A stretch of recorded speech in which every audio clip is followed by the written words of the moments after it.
今天给大家讲一部由同名小说改编的犯罪悬疑片，它由家喻户晓的摩根·弗里曼领衔主演。虽然本片的剧情走向非常丝滑，但你绝对猜不出最终的凶手究竟是谁。故事开始，男主老黑是一名心理咨询专家，同时也是一名华盛顿的资深探员。他经常出现在各种类型的犯罪现场，并运用专业知识来研究罪犯的心理。这天，老黑接到了一个紧急电话，说是他19岁的外甥女奥米失踪了。听闻消息的老黑慌忙赶到姐姐家里，连忙询问到底发生了什么事。姐姐说，在达拉姆市上学的女儿突然失踪，尽管学校已经报警展开了调查，但已经过了3天还是没有找到。明白怎么回事的老黑先是安抚姐姐，然后向大家保证一定会找到外甥女。因为黑人在达拉姆市根本不受重视，于是老黑决定亲自去督办失踪案。次日清晨，老黑开始驾车前往达拉姆市的警局，他想找当地的局长了解一下案宗情况，以便能在其中查出一些蛛丝马迹。前台告诉他，现在的局长正在开会，所以只能在外面等候通知。心急的老黑只好闲逛起来，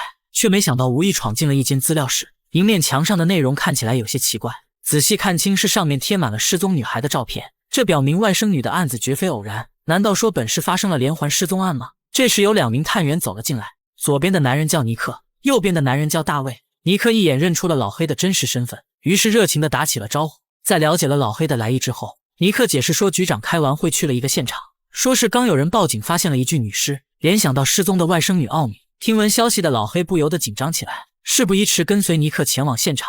老黑也顺势问起了墙上的照片。尼克表示，最近本市出现了一个连环杀手，他已经在短短几个月内绑架了多个女孩，其中就包括老黑的外甥女奥米，他们的年龄普遍都在20岁左右。截至目前已经有2人遇害，而现在要去看的有可能是第3名遇害者。值得一提的是，每次凶手都会留下一张纸条，上面的落款是一个名字大情圣。警方猜测凶手可能有些自恋，甚至还要堂而皇之的故意留下昵称。数小时后，老黑在尼克的带领下抵达了现场。经过初步检查，死者的死法跟前2名一样，他们都是双手被人捆绑，且生前都有被侵犯的痕迹。所幸死者并不是外甥女奥米，而这也让老黑的心情稍微缓了一下。从办案警员的口中得知，凶手是一个极其谨慎的人。首先，失踪的女孩之间不存在关联，其次，每个现场都查不出任何指纹。回到警局，老黑依据现有资料表达了自己的观点。这些失踪女孩在人群中都是佼佼者，她们无一例外都是大家眼中的优秀人物。如此来看，凶手喜欢挑选年轻漂亮的聪明女孩，因此他的目的可能不是为了杀人，而是有一种收集女孩的变态癖好。虽然警方已经发现了3具尸体，但这3名死者并没有按照失踪顺序遇害。综上所述，老黑认为其他女孩有可能还活着，至于为什么要杀掉3个，大概率是他们违反了凶手定下的某些规则。这番分析让众人豁然开朗，而事实上也非常接近真相。与此同时，有一个神秘人正躲在黑暗中，他静静地偷窥着一个女孩的饮食起居。女孩名叫凯蒂，她是达拉姆市一家有名的外科医生。每天的凯蒂自信又美丽，但殊不知她的气质已经被人盯上，而凶手就藏在周围的人群当中。一天晚上，凯蒂被一阵细碎的脚步声吵醒，起初她以为是外面的小动物，但很快又听到了窗帘被拉上的声音，这下让凯蒂意识到有人闯了进来，于是蹑手蹑脚来到楼梯口观察。此时整个房间突然安静的可怕，但紧接着有一只大手捂住了她。好在凯蒂平时练习过拳击，她3两下便挣脱了束缚，然后朝着楼下狂奔。可惜由于紧张脚下打滑，俯冲下来的凯蒂竟然撞到了浴缸，而这也让她瞬间失去了反抗。来人见状不慌不忙地走下楼梯，下一秒直接电晕了眼前的女孩。也不知道过了多久，凯蒂从昏迷中缓缓醒来，她感觉自己好像被人吓动，虽然脑子里无比清醒，但四肢却没了任何力气。这时有一个戴着面具的男人出现，而他就是警察们要找的连环杀手。正如老黑猜测的一样，这个男人是一个很有原则的变态。经过整整3个月的观察，凯蒂符合他对绑架女孩的所有要求。男人告诉凯蒂，想要活命就必须老实听话，说完又给他注射了一针药物。第2天，凯蒂再次从昏迷中醒来，他发现四肢已经恢复了行动力，但身体仍有一些迟钝，单看双手还在止不住的颤抖。下意识地来到门前，凯蒂朝着外面大声地呼喊起来，可刚喊几声就有人制止，说是面具男会杀了想要求救的人。此话一出，让凯蒂感到不可思议，原来这里还关押着更多的女孩。随即凯蒂自我介绍报出了名字，其他人也纷纷随声回应，其中有个女孩名叫奥米，显然她就是老黑失踪的外甥女。另一边，凯蒂失踪的消息已经上了新闻，老黑也不得不研究起了新的案宗。就当他认真的翻阅资料时，突然有人从门缝塞进了一张明信片，疑惑的老黑拿起来查看，上面的署名竟然是大情圣。意识到这是凶手的挑衅，老黑当即掏枪追了出去，只可惜此刻的外面已经空空如也，而所谓的大情圣早就逃之夭夭。从明信片上的内容来看，凶手称呼被绑的女孩为婢女。众所周知，婢女是伺候皇帝的侍奉者，从这就能看出大秦胜的自恋程度有多高，也说明了他的嚣张气焰已经有恃无恐。与此同时，醒来后的凯蒂练习起了拳击，他想通过运动来恢复自己的体力。平时的自律和坚强在此刻派上了用场，但也预示着他的危险多了几分。很快，面具男又拿着针剂回来了。他的这种药物非常特殊，主要作用是让猎物慢慢丧失行动力。聪明的凯蒂假装十分虚弱，蜷缩着身体等待男人上前打针。而就当对方抬手的瞬间，凯蒂一脚将其踹翻在地，然后头也不回地跑出了门外。这里的构造像极了一个山洞，他没跑几步便看到了光亮，紧接着一道耀眼的白光呈现，凯蒂真的逃出了可怕的囚笼，也看清了自己身处的位置。周围的环境显然是一片丛林，只要直线奔跑必然能逃到公路上。或许是身体里还残留着药物，没多久的凯蒂感到了体力不支。更倒霉的是还遇到了一处断崖，断崖下方是深不见底的水潭，只要跳下去必然会凶多吉少。看着前方步步逼近的变态，凯蒂最终选择了跳崖逃生。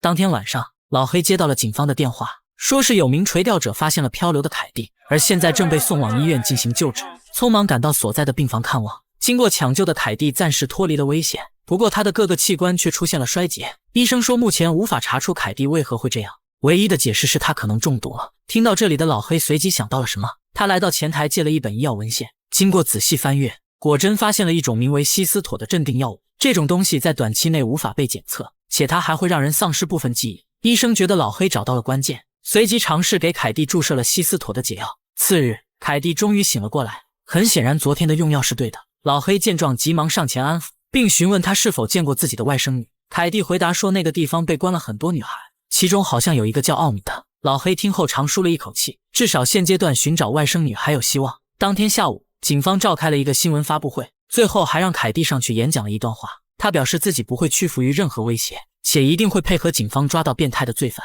紧接着，老黑对凯蒂进行了简单问话，他想知道关于这次绑架的更多信息。凯蒂回忆说他无法看清对方的脸，因为凶手一直都戴着面具。至于被困的位置，凯蒂说这段记忆在脑海里非常模糊，或许是紧张，又或许是药物刺激。当时除了一处断崖，他什么都不记得了。这样的回答让老黑陷入困境，但很快事情又迎来了转机。隔天一大早，老黑通过药物追踪找到了新线索。2年前，有一个叫鲁道夫的整形医生购买了大量西斯妥，理论上这种药物并不适用于整形，所以鲁道夫存在着重大嫌疑。更关键的是，就在外甥女失踪的几天后，洛杉矶市也失踪了一个黑人女孩，而鲁道夫的医院恰好就在洛杉矶，两个巧合遇到一起必不是偶然。老黑认为鲁道夫可能就是凶手，且他还穿梭在2个城市间流窜作案。为了验证自己的猜想，老黑带着凯蒂来到了洛杉矶，在当地警员的帮助下，他们很快掌握了鲁道夫的行踪。因为被困的女孩还在对方手上，所以众人暂时没有打草惊蛇。紧接着，大家跟踪鲁道来到了一间小屋，不久后却传出了女人的阵阵尖叫。身为警察的几人没有办法，只好提前冲进去展开了抓捕。然而屋里的女人并没有大碍，但鲁道夫已经从后门溜走了。很显然，这个家伙的防范意识很强，说不定他早就发现了被人跟踪。当天稍晚时分，警方迅速彻查了鲁道夫的整形医院，并意外找到了一间诡异的冷藏室，里面有15双女人的断手和断脚，墙壁上还贴满了最近失踪女孩的照片。单看数量，让老黑不禁有了新的判断，有可能鲁道夫并不是一人作案，他不可能在短时间内绑架这么多人。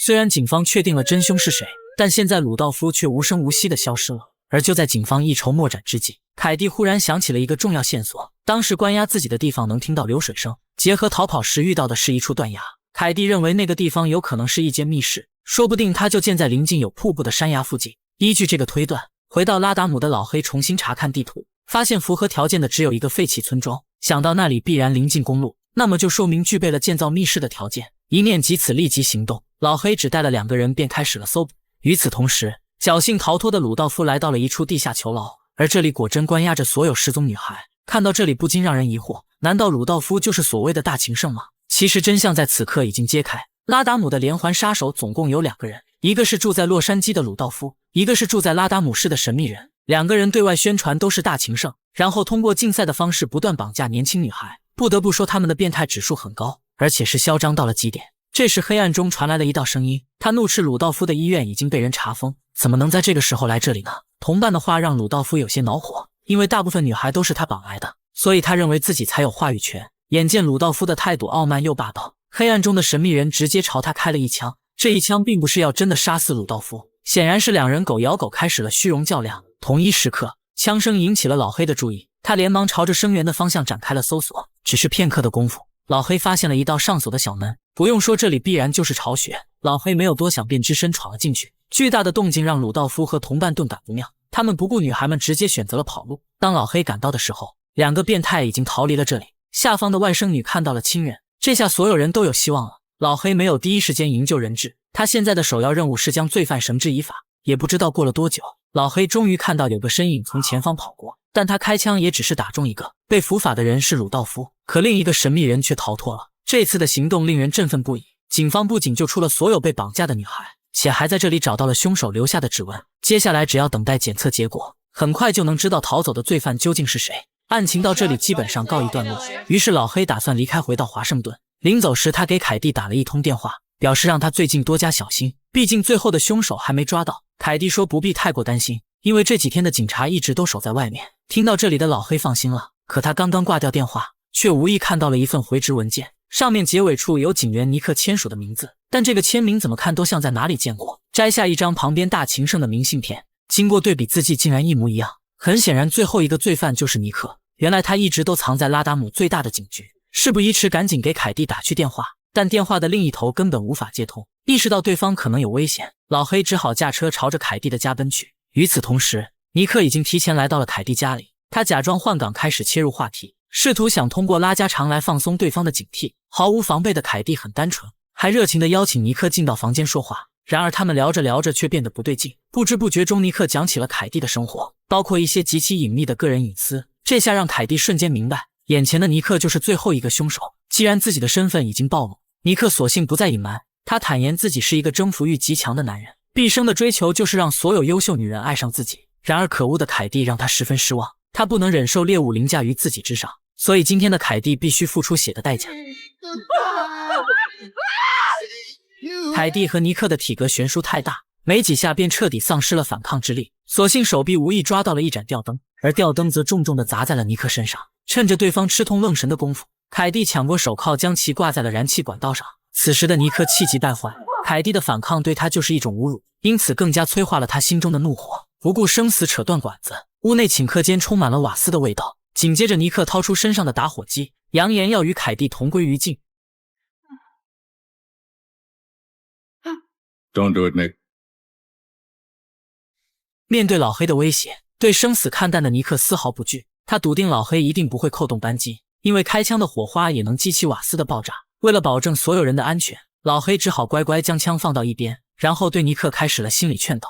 这套东西对普通罪犯可能有用，但见怪不怪的尼克早就免疫了一切，他还是决定和自己心爱的凯蒂同归于尽。说着就要拨动手中的打火机，眼疾手快的老黑不敢迟疑，急忙抄起手枪扣动了扳机。顷刻间的冲击并没有引起瓦斯爆炸，还精准地将尼克送去见了上帝。至此，最后一名变态凶手彻底伏法，尼克死了。本片到这里也宣告了结束。该片是1999年上映的小众悬疑电影《惊纯洁》，虽然它在悬疑界的知名度并不高，但作为同名小说的改编也算是精品了。有兴趣的朋友可以参看原片，推荐指数7颗星。